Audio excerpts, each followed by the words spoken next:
second side. I know this picture is showing you a lot of things, but I want you to concentrate only on the nerve aspect of the this picture.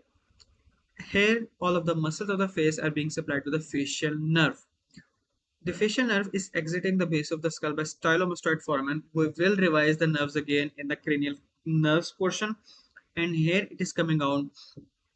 It enters the substance of the parotid gland. It enters the substance of the parotid gland. And beneath the parotid gland, it divides and joins and redivides to form a plexus of nerves that is known as pes and serinus. The same word, the pes and serinus, is used in the lower limb, if you remember, for the insertion of three muscles on the medial aspect of the tibia, the gracilis, the semitendinosus, and which was the third one? Sartorius. So these three muscles, that is the same word that is used for the nerve plexus for the facial nerves, pes and serinus right here. Here, the facial nerve exits the parotid gland from the supro-anterior margin, basically from its superior aspect, middle, and inferior aspects by dividing into 5 branches. The one that is going to the temple region, that is known as temporal branch, then there is zygomatic branch, then there is buccal branch, then there is mandibular branch, and cervical branch. Let's go through this picture for the Netter's atlas. So here you can see the muscles, it's more of a schematic diagram. The temporal branch going upwards, it supplies the area above the eye. It is majorly supplying the anterior auricular muscles, the superior muscles, the frontal barrier of the frontotemporalis, corrugator supercilii, and some of the fibers of orbicularis oculi. And if it does not work, if it is damaged, let's say in the fracture of the zygomatic arch, it leads to person being unable to do frowning, the wrinkling of the forehead. Then there is zygomatic branch. It is majorly going around the muscles of the eye. And then there is buccal branch that is going around the muscles of the mouth. Then there is a mandibular marginal branch that is running all the way near the angle. It will be supplying some of the depressor muscles. And then there is cervical branch that will go down in the neck and it will supply platysma. The exact muscle which they supply is not very well defined, and you will see a little differences between the anatomy books. So don't get yourself very hung over on that. Just you should remember what are the 5 branches. You should remember what is their arrangement from top to bottom. And what happens when the facial nerve is damaged? From the upper aspect, wrinkling goes. When it goes to the eye, the zygomatic branch or the temporal fibers, they are not functioning. Then blinking goes, and this is the most catastrophic one. When the blinking goes, the conjunctiva dries up, the scarring starts, and it will severely affect the vision. Then the buccal branches, zygomatic branches supplying the mouth, they are affected. Then there is a deviation of the angle of the mouth. The healthy side pulls, this is the healthy side, the healthy side pulls the lip towards itself, and this fold, nasolabial fold between the nose and the lip, this nasolabial fold, it disappears because all of these muscles are not functioning. And so these are the motor supply of the nerve face. Let's discuss the sensory supply. The whole of the sensory supply of the face is from the trigeminal nerve. Trigeminal nerve has 3 divisions, sometimes called branches, that are the ophthalmic nerve, maxillary nerve, and mandibular nerve. So these are the ophthalmic, maxillary, and mandibular divisions of the trigeminal nerve. All three of them, all three of them have a very important role in supplying the skin of the face. The demarcating line between these 3 nerves are the angles, the lateral angle of the eye, the angle of the mouth. Everything above the angle of the eye, it is by ophthalmic nerve. This includes the upper eyelid and above. Everything below the angle of the eye and above the angle of the mouth, so it will include below the including lower lip and including lower eyelid and including upper lip, and below the lower lip it will include the mandibular nerve. And if you follow the in the front, it is very simple. You just follow the eye and the mouth. But if you go to the back, they turn upwards. Just follow your, just make the three fingers, go back and follow your mandible. Follow your mandible. If it turns like this with the mandible, so it turns like this with the mandible, where it is here, right here. It turns with it to the mandible. So the back in front of the ear it's supplied by the mandibular, whole of the mandible, and in front there is maxillary, and on front there is ophthalmic branch. So what are the nerves from each of these divisions that supply this area? These are pictures from all of these, my three of my favorite books. This is from Gray's Atlas, this is from Netter's, and this is from Snell's Anatomy. So let's discuss the five nerves that are supplying the, coming from the ophthalmic division of the trigeminal nerve. So there are three nerves, 1, 2, and 3. 1, 2, and 3. Third one is not very well shown here. Yes, it is shown right here. We will focus here. So these three nerves, let me show you here. So this is picture from Netter. What are the three nerves that are exiting from the upper eyelid?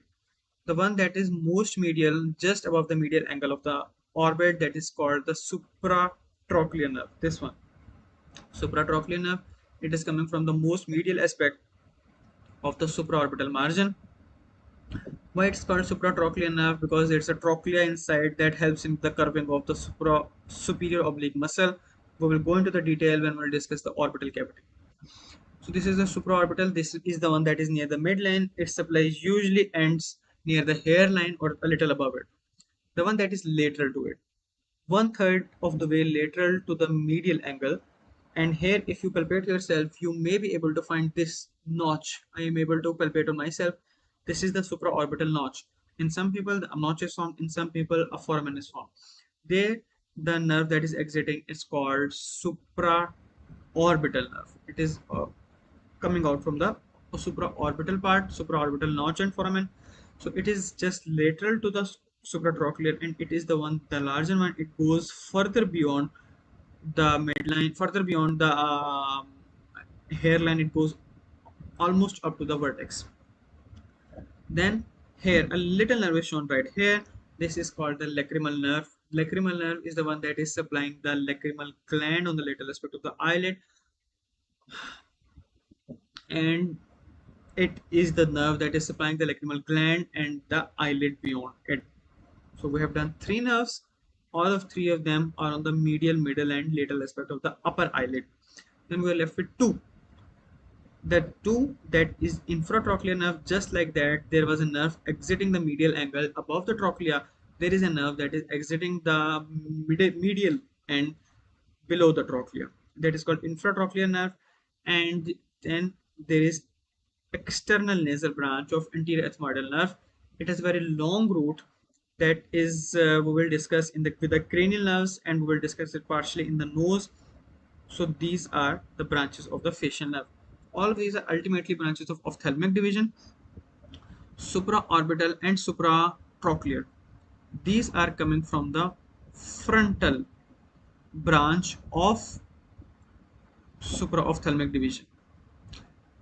The lacrimal nerve is a direct branch of ophthalmic division, and infratrochlear and anterior nasal branch of anterior ethmoidal, they are ultimately coming from nasociliary. These are coming from nasociliary nerves. So this is all about the nerves on the nerves that are exiting the orbit, and they're coming from the ophthalmic division of trigeminal nerve. Then we see the three nerves that are coming and that are coming from the maxillary nerve. Let me get back to you on this. This is the maxillary nerve shown in the orange. This nerve is present in the middle cranial fossa. It exits into pterygopalatine fossa through foramen rotundum and inferior orbital fissure. It comes to lie in the orbit, and it gives rise to a main branch that is known as zygomatic branch.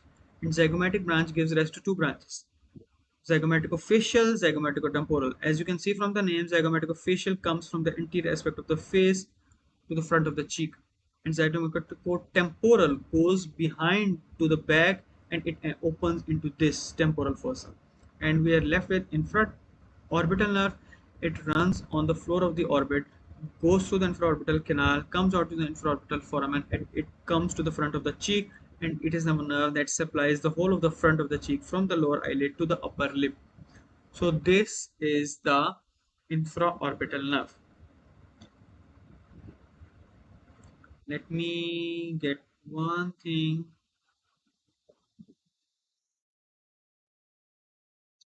Okay, we are back.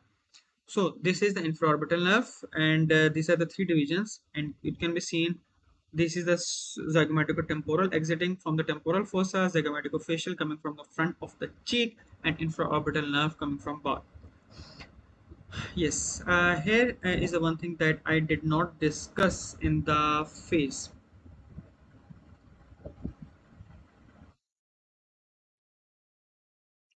The origin of the infraorbital nerve.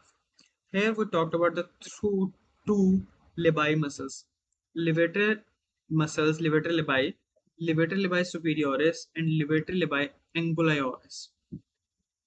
If I remove this muscle, or if I even fade this muscle, you can see the infraorbital foramen is just under the cover of this levator labii superioris. So here an MCQ comes. The infraorbital nerve is actually running between these two muscles. It is running in front of this muscle, levator angulioris. It is running behind this muscle, levator labii superioris. So this is about the muscles of the face and their nerve supply. We have talked about the ophthalmic division. We have talked about the maxillary division. We are left with one nerve, that is the mandibular division of the trigeminal nerve. And mandibular division of the trigeminal nerve, here it shows you three nerves that comes to the surface. The one is this, the auriculotemporal nerve. It is running with the posterior to the superficial temporal nerve in front of the ear all the way to the temporal region. Then there is this nerve, buccal nerve. It, as the name indicates, it is on the buccal aspect of your face. It is just above the buccinator muscle. It supplies the skin over it and the mucosa under it. And then there is this nerve, the mental nerve, that is coming from the mental foramen. Here we discussed about the mental foramen during our osteology component, and here it supplies the skin over the cheek and the lower lip and the neighboring areas. So this is all of the supply of the face with the trigeminal nerve divisions. And there is one thing that is left, that is this nerve, that is the greater auricular nerve. We discussed it in the lectures before, and in the cervical plexus, and this is the one that is supplying the skin over the angle of the jaw. This is the one that is supplying the skin over the angle of the jaw. So this is greater auricular nerve. So here is the picture for you. I'm not going into the discussion right here, but you can identify which nerve supplies which areas. You can pause the video here and go through this picture.